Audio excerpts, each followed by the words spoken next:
Dito sa Papa Dudut Stories, ikaw ay hindi nag-iisa.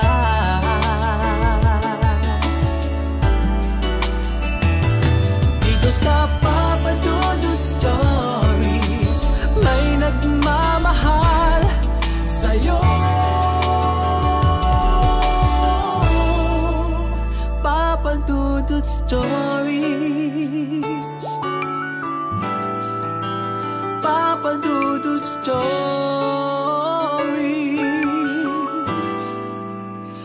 Papa Dudut Stories.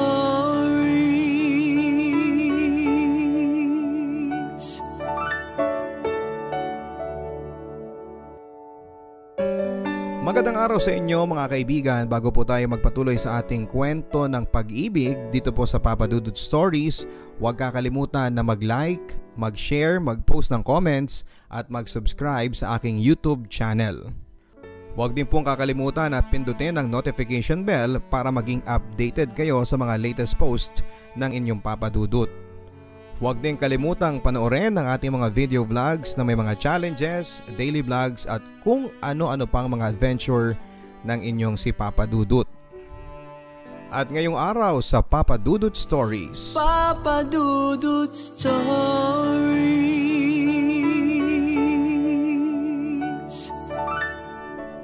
maraming pagkakataon sa buhay ko, Papa Dudut, na gusto ko nang sumuko habang nagdadalang tao po ako.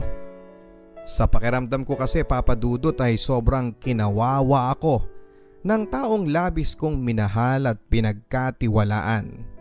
Pero magagawa pala akong paikutin.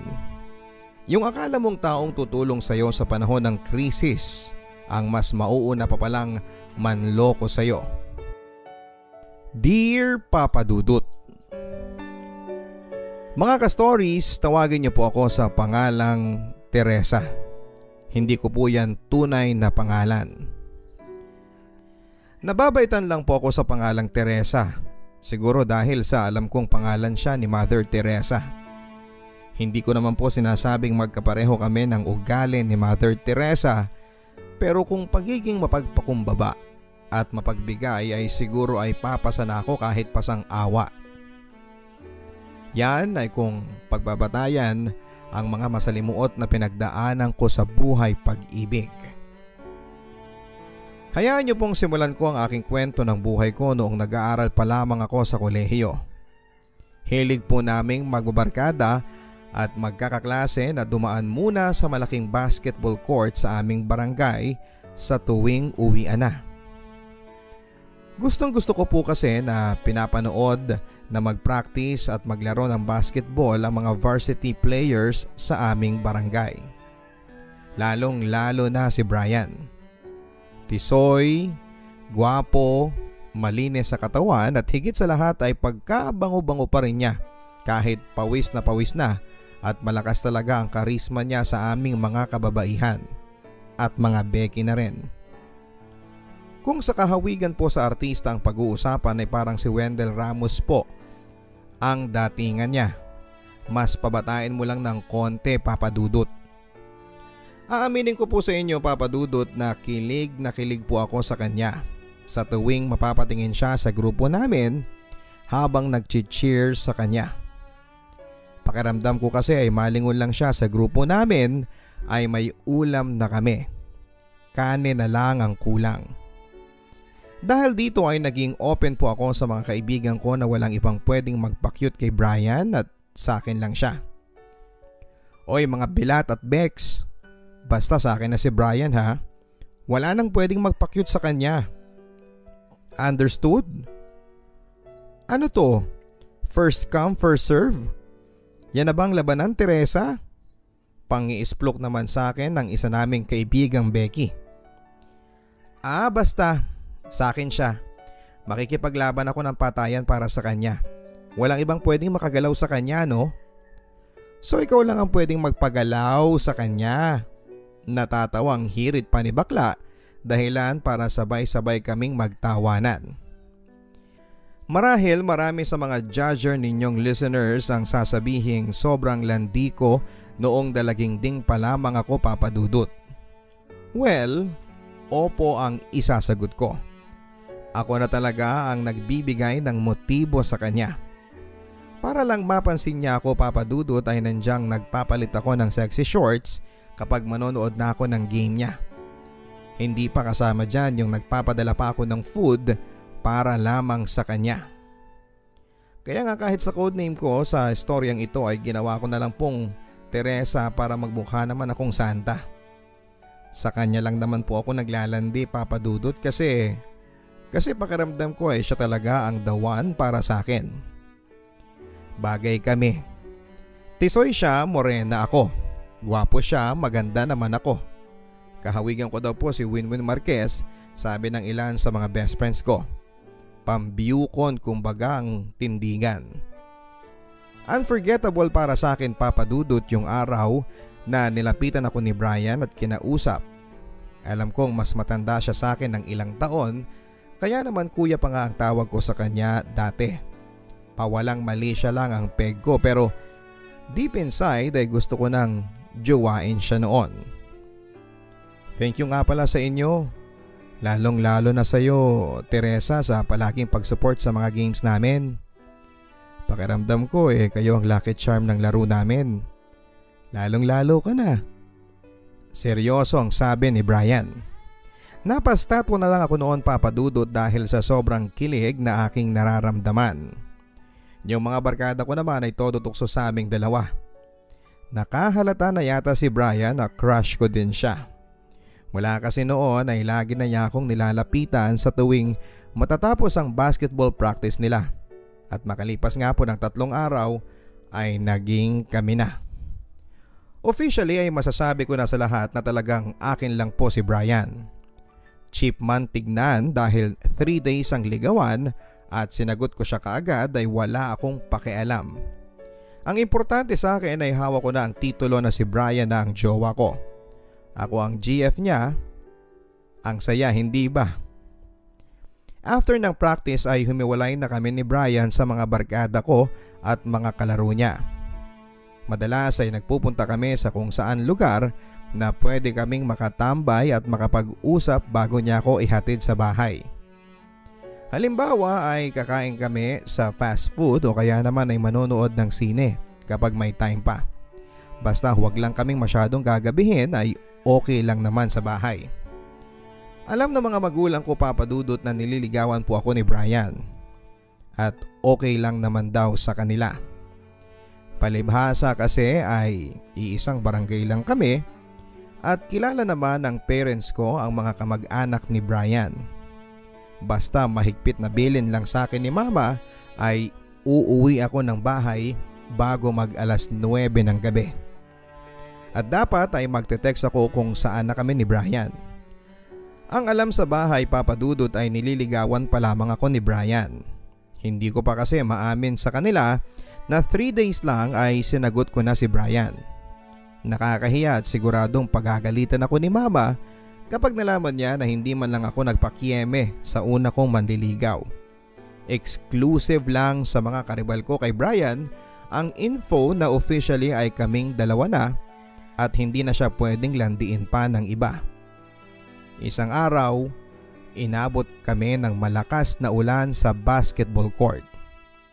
Saktong nakauwi na rin ang mga kasama ko noon at kaming dalawa na lamang ni Brian ang natitira sa basketball court kasama ng mangilan-ngilan na mga ka-teammates niya na handa na ring sumugod sa ulan.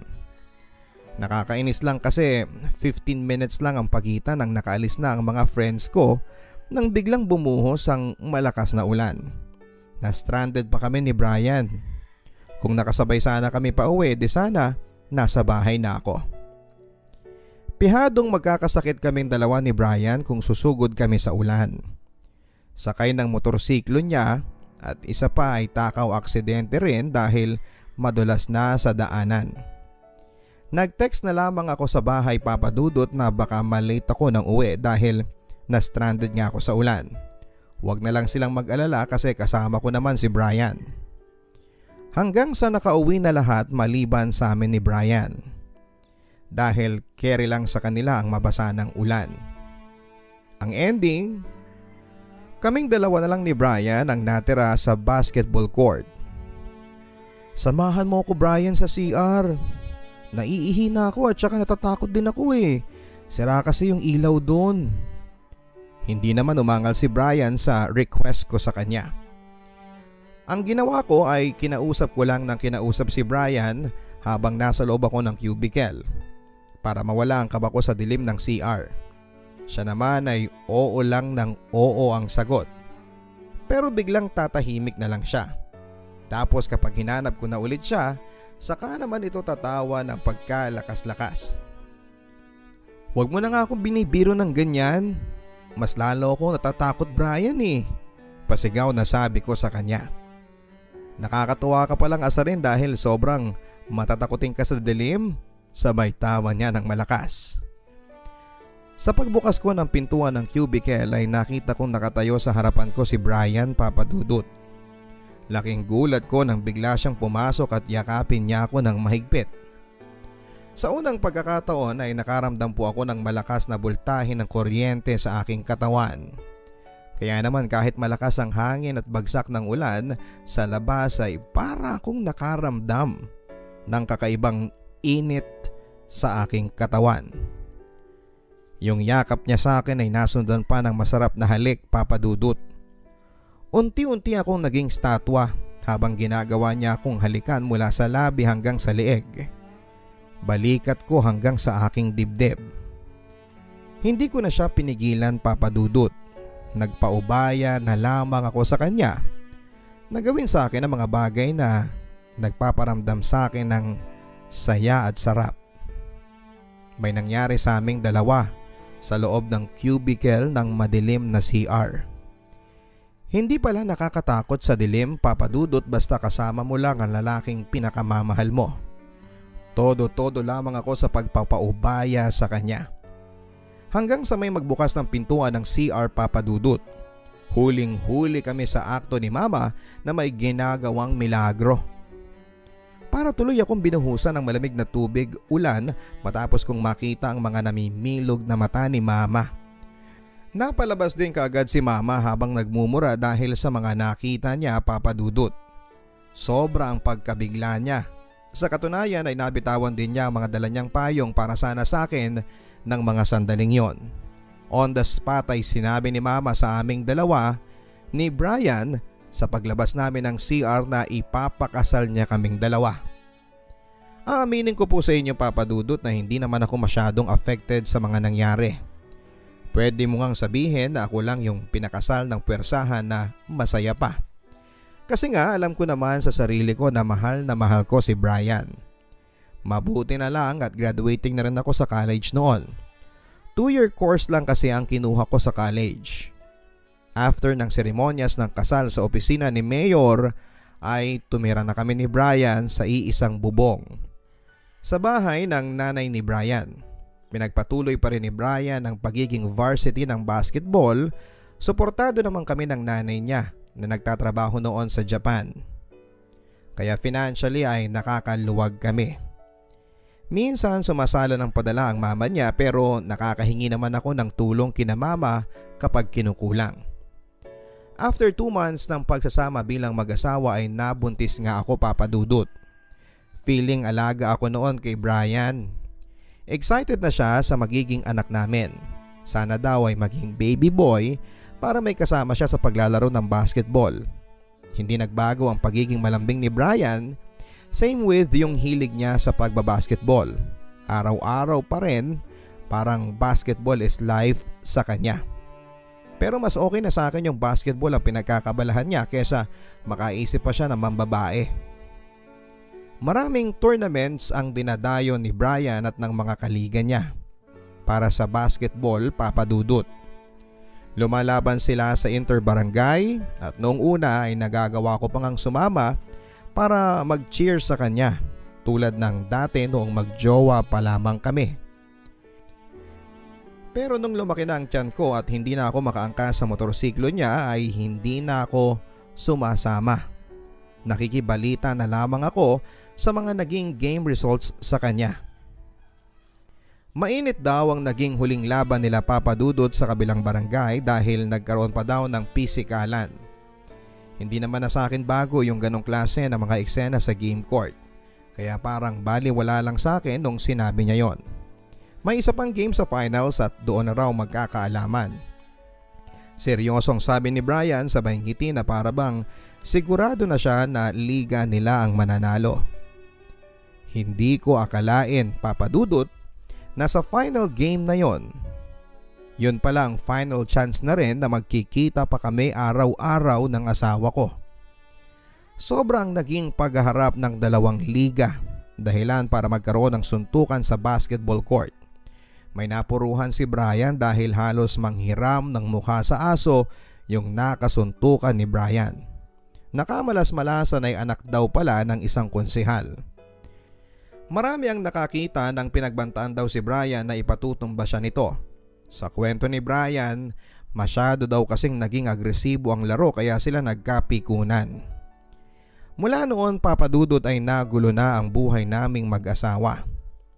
Araw-araw ay nakakatanggap na kasi ng mga pagbabanta sa text messages na lulumpuhin daw nila si Brian kapag nagkaroon sila ng pagkakataon. Pinayuhan ng mga kamag-anak namin si Brian na magtago muna at magpalamig dahil sa mga pangyayari. Naging maingat sila sa pagpaplano sa anong pwedeng gawin para makaiwas nga sa trouble ang asawa ko. Maging ako, Papa Dudut, ay hindi ko nalaman kung saang lupalop nila pinagtatago ang asawa ko. Basta ang alam ko ay dito lang din daw sa Maynila. Kaya hindi ako dapat mag-alala sakaling manganak na ako dahil makababalik naman si Brian para dumalaw anytime. May bahagi sa akin na pilit na iniintindi ang sitwasyong pinasok ng asawa ko, Papa Dudut. Alam ko kasi na makabubuti yon para sa kanya dahil buhay na ang pinag-uusapan dito. Pero paano naman kami ng magiging anak ko? Ilang buwan na lang ay manganganak na ako. Sa umpisa ay nakatanggap ako ng text mula kay Brian para kumustahin ako sa kalagayan ko. Pero hindi nagtagal ay parang naging mag-isa na lamang ako, Papa Dudut. Dahilan para ma-depress ako ng sobra. Hanggang sa makapanganak na ako, Papa Dudut, ay hindi niya man lang ako nagawang madalaw. Bumilang pa nga ng 5 araw bago ko nakitang pagmumukha ng asawa ko. Mabilis lang yon. After nilang magpictura ng baby namin at mag-iwan siya ng pera ay sumibat din siya kaagad. Iniisip ko lang kayo ng baby natin. Hindi ako pwedeng tumambay dito sa bahay natin. Mahirap na. Alam ko na marami ang nakamanman sa akin. Seryosong sabi ni Brian. Ipinakita din niya sa akin ang huling text message na natanggap niya. Bayad na raw ang taong tutumba sa kanya. Bagay na labis na nagpa-worry sa akin. Naiiyak na lamang ako noon, Papa Dudut, dahil pakiramdam ko ay unti-unting nasisira ang pinapangarap kong masayang pamilya dahil lamang sa galit sa kanya ng ilang makasariling tao. Ginamit nila ang yaman nila para makapanakit ng ibang tao. Pakiramdam ko noon ay ako ang mas biktima at ang baby namin sa naging sitwasyon ni Brian. Para akong may asawa pero wala. Para akong nakikipagrelasyon ng LDR na bawal mo siyang kausapin. Buti pa nga yung ibang LDR Alam nila kung saan nila pupuntahan ang jowa nila. Samantalang ako ay hindi ako pwedeng magpunta sa kanya. Hindi ko pwedeng malaman kung saan nagtatago ang asawa ko. Iniiwasan lang namin nila mama na madala ka sa sobrang lungkot at puntahan mo ko doon. Hindi makakabuti sa atin yun, Teresa. Konting tiis na lang. Mas lilipat tayo sa mas malayo, sa mas ligtas na lugar at isasama ko na kayo ni baby. Naghihintay lang ako ng malaking perang ipapadala ni mama galing sa Japan. Pagbibigay pag-asa sa akin ni Brian na balang araw ay babalik na sa normal ang pagsasama naming dalawa. Till one day, may nagpasa sa akin ng video ng asawa ko. Active pa rin siya, si Brian, sa pagbabasketball, pero this time ay may bago na siyang kasamang nag-cheer sa kanya. Sweet na sweet silang dalawa sa video. Lalong-lalo na noong humalik pa ang demonyo kong asawa sa babae niya. Pero ang mas nagpabilog sa mga mata ko ay nang nakita kong buntis si girl sa video. Mataba yung babae sa video pero mas mataba at bilog na bilog ang tiyan niya. Kaya hindi ako pwedeng magkamali, Papa Dudut. May ibang babae ang asawa ko at buntis pa yung babae. Iyak ako ng iyak noon. Yun na po yata ang pinakamatinding depression na na-experience ko sa buhay ko. Wala din ako mapagsabihan ng sama ng loob ko dahil nahihiya ako sa mga magulang at sa mga kamag-anak ko. Ano na lang ang sasabihin nila sa aming dalawa ni Brian, Papa Dudut? Ayoko namang kaawaan ako at ang baby ko. Okay na sa akin yung isang beses akong pinagpiestahan ng mga chismosa sa barangay namin nung pinag-usapang nakipag-sex lang ako sa CR kaya ako pinakasalan. Ayoko nang madagdagan pa yon ng chismis na ipinagpalit pa ako sa iba. Mula noon ay madalas na akong makitang tulala ni Mama. Sinasabi ko na lamang na nami-miss ko si Brian, Papa Dudut. Pero ang totoo ay gusto kong sabihin sa kanya na may isusumbong ako. Na may ibang na bola na ang asawa ko. Napag-alaman ko na dating naging chicks din ni Brian ang nagpapadala sa akin ng video. Ibang klase talaga ang karakas ng asawa ko. Hindi lang pala ako isang beses niloko. Mag-isa ko lang pong pinuntahan si Brian sa lugar na sinasabi sa akin ng asset ko. Halos mawala na ako ng boses noon sa kakasigaw sa kanya at sa naging babae niya. Ang sabi sa akin ni Brian ay wala na daw siyang magagawa dahil nandyan na. Iyak lang ako ng iyak noon, Papa Dudut. Mabibinat yata ako sa ginawa kong pagwawala kaya naman umabot pa kaming 3 sa baranggayan. Dahil dito ay nakialam na rin ang nanay ni Brian sa Japan. Umano ay ititigil niya ang pagsusustento sa amin ng anak ko sakaling ireklamo ko ang anak niya. Nilatag din sa akin ni Brian ang ideya na napingot lang siya at pinagbabantaan din siya ng mga kamag-anak ng bagong babae niya kapag hindi rin siya dito nagbigay ng sustento. Si Mama na raw niya ang bahala sa mga gusot na pinasok niya. Pinangako sa akin ni Brian na ako daw at ang baby namin ang mas mahal niya. Magpapakalayo-layo na raw kaming 3 pero sa isang kondisyon. Walang makakaalam sa mga kamag-anak ko nang nagawa niyang kalokohan. Gusto ko na pong pumayag, Papa Dudut, dahil kailangan ko din pong magpakapraktikal. Ayaw ko din naman po yung ideya na pag-usapan pa kami sa lugar namin. Kumbaga ay mas praktikal yung ino-offer sa akin ni Brian na solusyon. Isa pa ay wala na rin naman akong magagawa sa bagong gusot na pinasok ng asawa ko. Kundi ang pagtakpan na lang siya sa tulong na rin ng pera ng nanay niya. Ano po kaya ang mas tama kong gawin, Papa Dudut? Mapayuhan po sana ako ng inyong mga tagapakinig. Ang inyo pong ka-story, Teresa.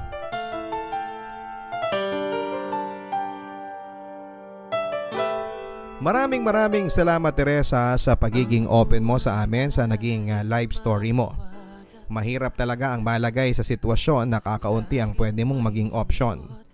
Pero ano man ang mapili mo, Teresa, sana ay maluwag sa puso mo ang magiging desisyon mo. Huwag mong hayaan na dahil napipressure ka lamang ng mga tao sa paligid mo sa maaari nilang sabihin sa'yo kaya yun ang pipiliin mo. Ang importante para sa akin ay doon ka sa desisyon na magiging masaya ka. Don't forget to like, share, and post your advice, mga kaibigan, dito po sa comment section ng YouTube. Kung ano nga ba ang inyong maipapayo kay Teresa. Sa mga gustong magpadala ng kanilang Papa Dudut Stories, ipadala po ito via email sa papadudutstories@gmail.com. Again, don't forget to subscribe, mag-like, mag-share, mag-post ng comments at pindutin ang bell button para ma-notify po kayo. Hanggang sa muli, mga kaibigan, ako po si Papa Dudut dito po sa Papa Dudut Stories. Ang buhay ay mahiwaga, laging may lungkot at saya. Sa Papa Dudut Stories, laging may karamay ka.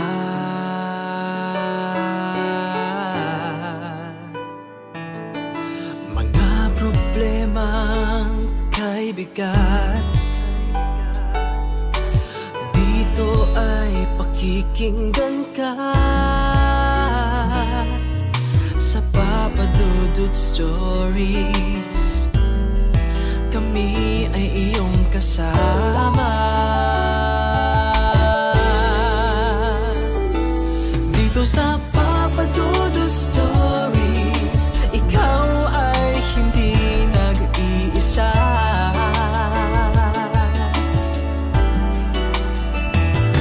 Dito sa Papa Dudut Stories, may nagmamahal sa'yo. Papa Dudut Stories, Papa Dudut Stories.